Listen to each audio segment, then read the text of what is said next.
How do you implement change? How do you move people, organizations, and sectors from a state of compliance where they follow the rules out of obligation to a culture that is motivated by shared values and truly committed to a cause? And does this matter? Is it true that a shift from compliance to commitment can lead to enhanced innovation, improved performance, and increased resilience? Is there a process that we should all be following, or is it an impossible ask? Joining me to discuss this and more today is Paul Wise from GE Vernova. Welcome to In Good Company, Paul. How are you today? I'm very well, thanks, Dan, and thanks for inviting me. Looking forward to getting into the subject. Yeah, and as am I. So why don't we do just that? But before we do that, let's give our audience the opportunity to get to know you a little bit better. So why don't you tell us about yourself in 60 seconds? Okay, super. Thank you.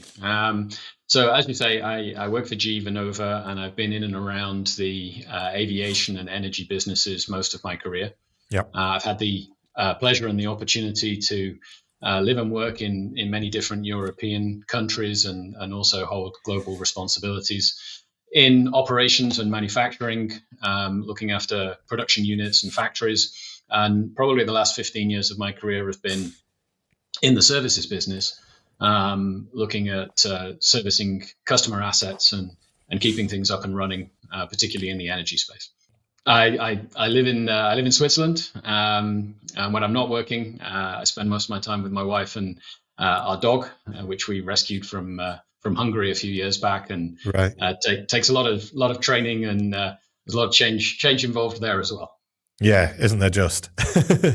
Well, I'm excited to get into the topic of today's conversation, and let's start by talking about the energy trilemma.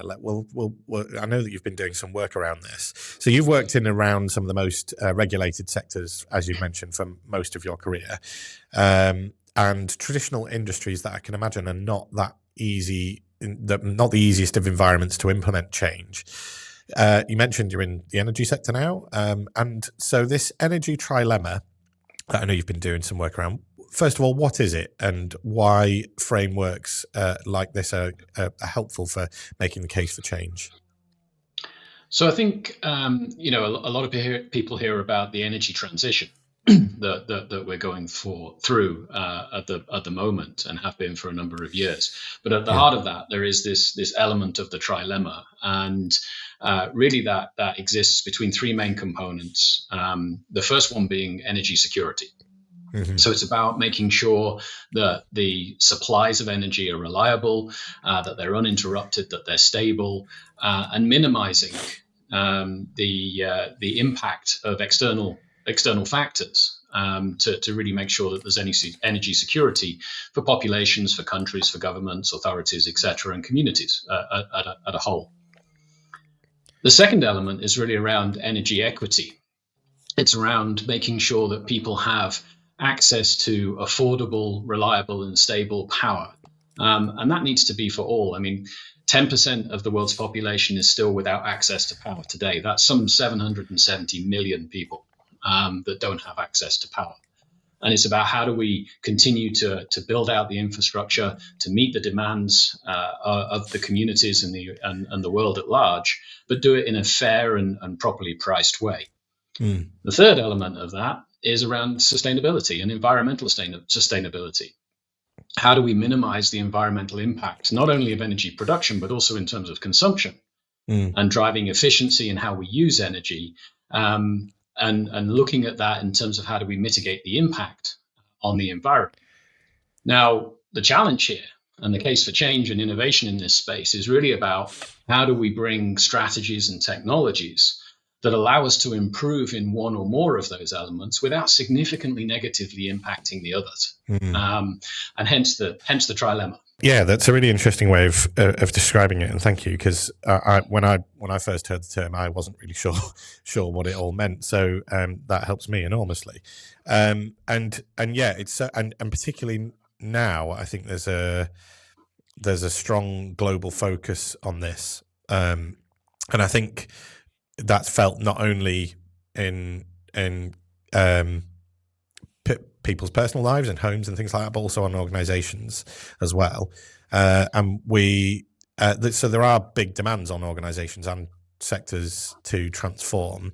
And ideally, I guess that those organizations and sectors would be leading and innovating change and not just responding to external factors.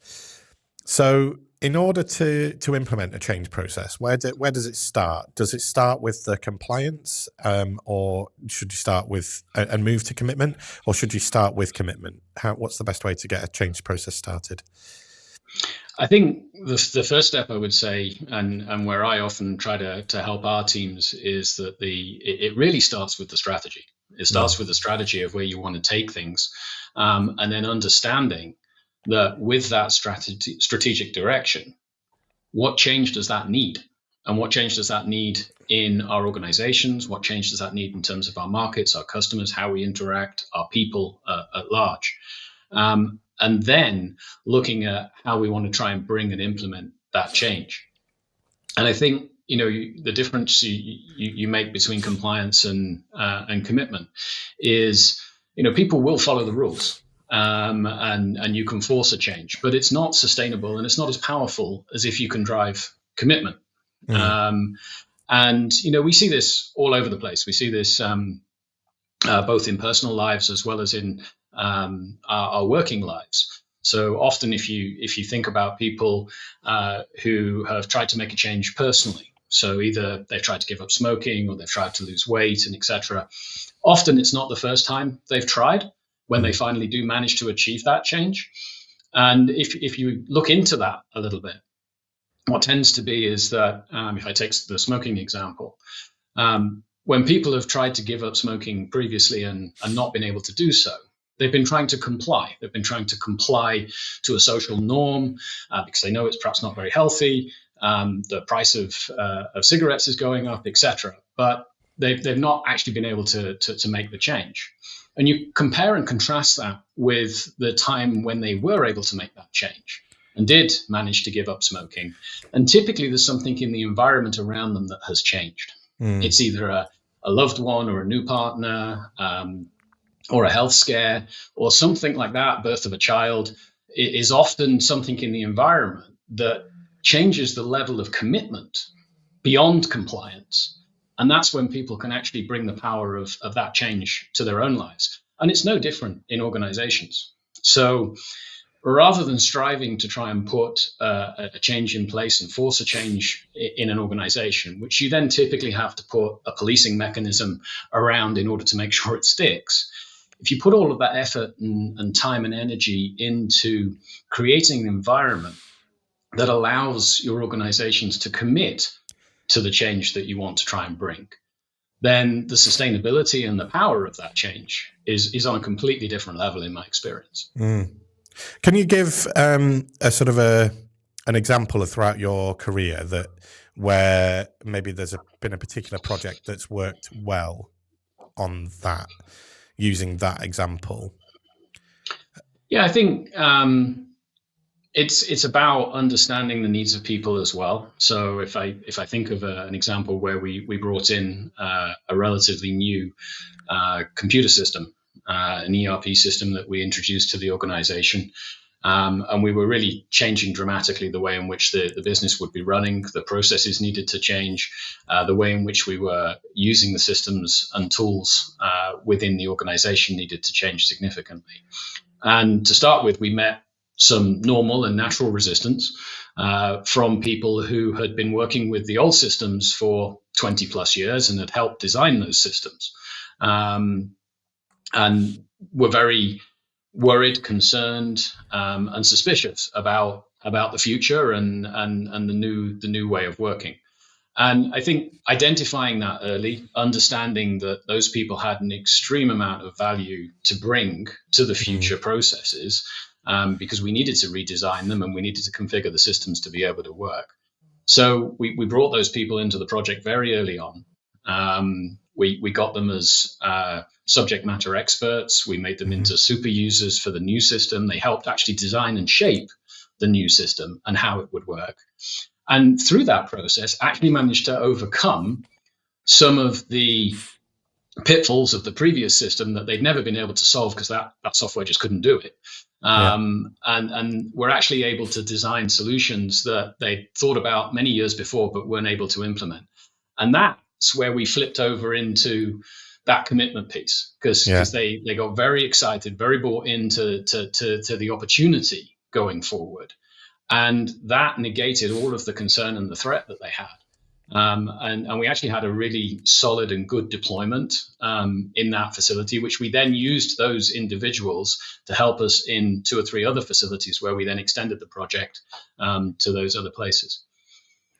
It's fascinating, and again, we sort of often describe change as a journey, because I mean, it often is, and as you've said, there's various stages of which a change process can happen.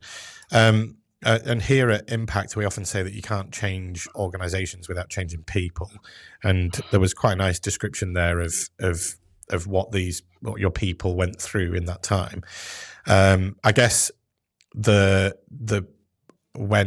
a lot of change initiatives don't succeed. In fact, we've got a stat here that a third of change initiatives actually do succeed. So how can organizations create that environment in which leaders can promote and advocate for change? So I think first, that's a really interesting stat, and I've seen some studies that back that up as well. One of the things I'd offer is that if you looked at those unsuccessful projects, the actual solution they were trying to implement, the change they were trying to bring, was probably a good idea. It was probably a good change. Yeah. But the reason it failed wasn't because of the quality of the solution they were bringing. It was because of the way in which it was implemented. And that takes me into the space that you touch on. From a personal point of view, I actually believe the only person I can change is me. And that we're the only people that can change ourselves. So as a change leader or a transformation leader in an organization, my job becomes one of creating an environment where people are comfortable to make that change. Because traditionally, we're not comfortable with change. And I think, understanding that our job as change leaders is to create that environment and to help people in that environment form new habits, break old habits, and therefore go through a change themselves, is where I think the key comes. So I'd completely agree with Impact's direction on this. You can't change a culture or an organization without changing the people, but it's all about having them be able to change themselves and how you create that right environment for that to happen. And I suppose from your experience, what have either you done or seen or experienced where there has been that shift from the reluctance to change to the openness to change? So I think, again, a lot of it's in terms of the approach that you take.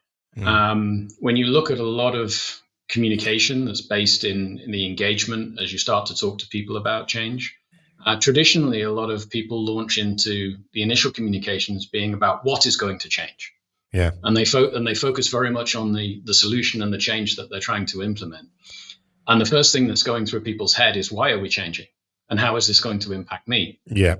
So you've got to build that into your engagement strategy. And as you go to an organization with a change that you want to implement, I think it's super important to be very tuned to the needs of the receiver rather than the needs of the transmitter in many of those communications. I think the other key, and where I've seen some real success over my career, is not expecting that however good your solution is, however good your change that you're bringing is, that you totally believe in because you've been working on it for a while. You will get resistance. It's normal, it's natural, and it will come. So actually having a plan for that and understanding what kinds of resistance will come. Will there be technical resistance when people don't understand or have the capabilities and the skills? That often creates resistance. Cultural resistance, or even power resistance, where people feel like they're losing power in an organization because of a change. Those are all drivers of types of resistance. And I think trying to understand that up front and have a plan for how to deal with that and how to help people with that is the best way to overcome it, rather than to try and hope that your solution is good enough that you're not going to get resistance, which is what I see in the failing of many projects. So with that then, what advice would you give to, because a lot of this stems around leaders and leadership. What advice would you give to leaders who are faced with employers who are sort of uncertain or resistant to the change? I guess if you can't get people to compliance, then how do you get them to commit? So I think, the first thing to understand is that you're going to see that resistance probably in terms of a behavior. And how somebody behaves. You'll witness the behavior versus actually what's sitting behind it. So people will either freeze and shut down, or they'll sort of avoid the conversation, avoid the engagement, or they'll fight with you and they'll go into conflict and argue the topic. All of those are behaviors that are seated in a imbalance in some of the core emotional pillars that people have when it comes to this topic of change. Ultimately, people still want to be valued, they want to belong, they want to feel safe and in control of things. And when those start to get out of kilter, that's when you see the sort of resistive behavior. And my advice to leaders would be, don't try and work on the behavior. Right. Try and take a step back, look behind it, and think, well, what are we doing with our engagement, with our change, with our proposals that is challenging some of those core emotional pillars and elements that all of us hold dear in terms of being valued and being in control, etc.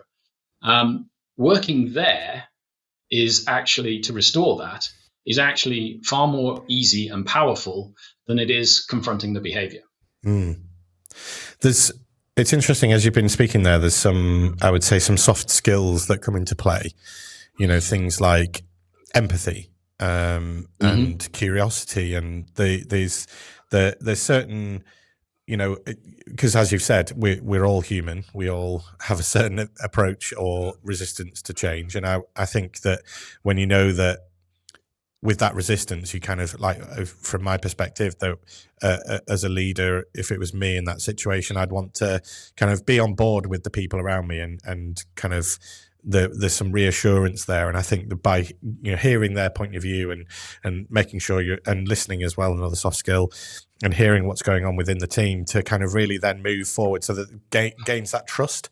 And I guess with the trust and that kind of psychological safety piece will allow or maybe break down some barriers. Would you agree with that, or have you got other approaches?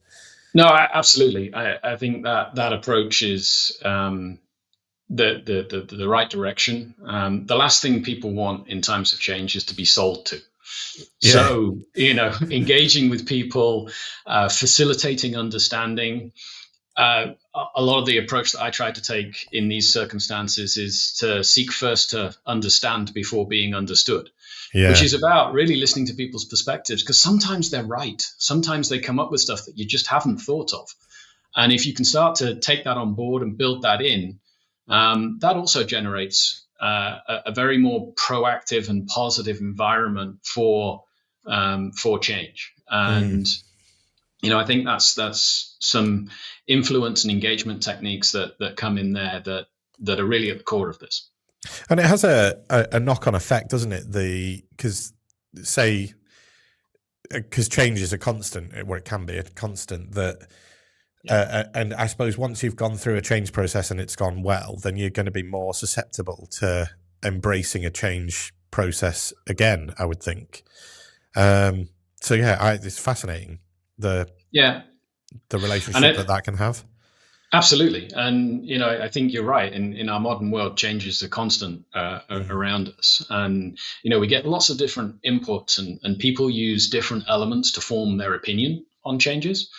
Some people look to data and analysis. Other people will look for demonstration via benchmarking or pilots, or indeed their own experience, to your point. If you've been through change before and it's actually turned out to be positive, you've demonstrated to yourself that's not necessarily a bad thing.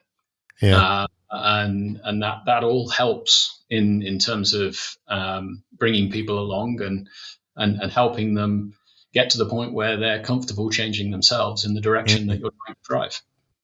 Well, here's the challenge for you then. So because we have covered a lot of ground today, if there was one top tip, one piece of advice that you could pick out above all others to help people maybe either go through or start a change process, what would that be?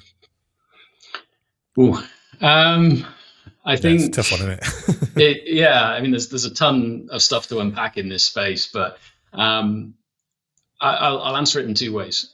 If you're leading the change, and you're going through change and you're taking other people through, then focus as much effort on the why as you do on the what, would be my first place. If you're going through change as part of an organization where you're impacted or can influence the change yourself, I would offer, think about the emotions and the resistance that immediately comes, the concerns that you have. Don't shy away from it, though.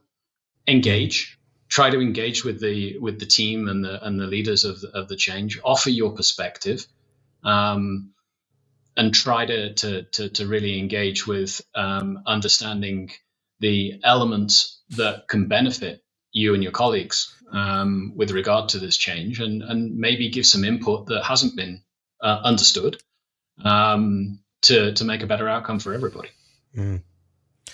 Those are some great bits of advice, and I'm going to stick on the theme of advice because we have reached our the end of our questions for today.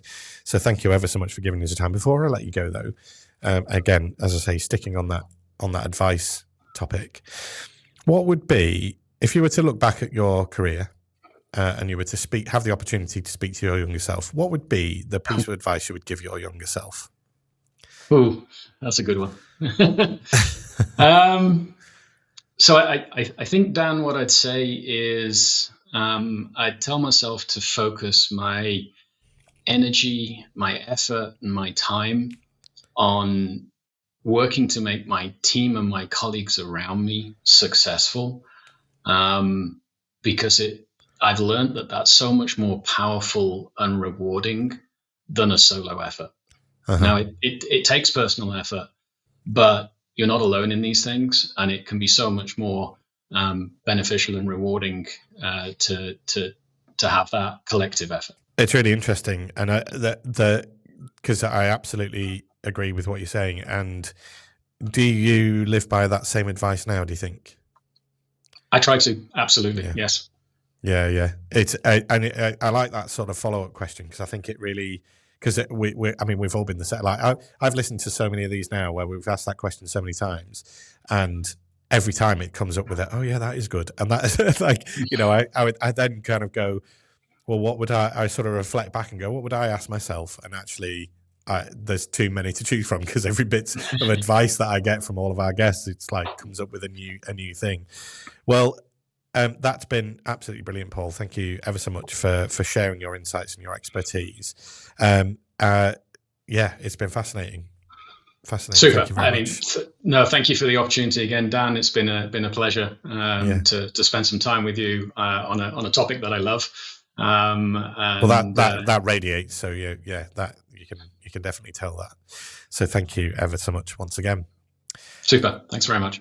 And that just leaves me to say that if you'd like to find any more about either Impact or the work that Paul's doing, then you'll find all of the links that you need in the description of where you found today's episode. So that just leaves me to say thank you once more to Paul again for joining me. And until the next time, take care.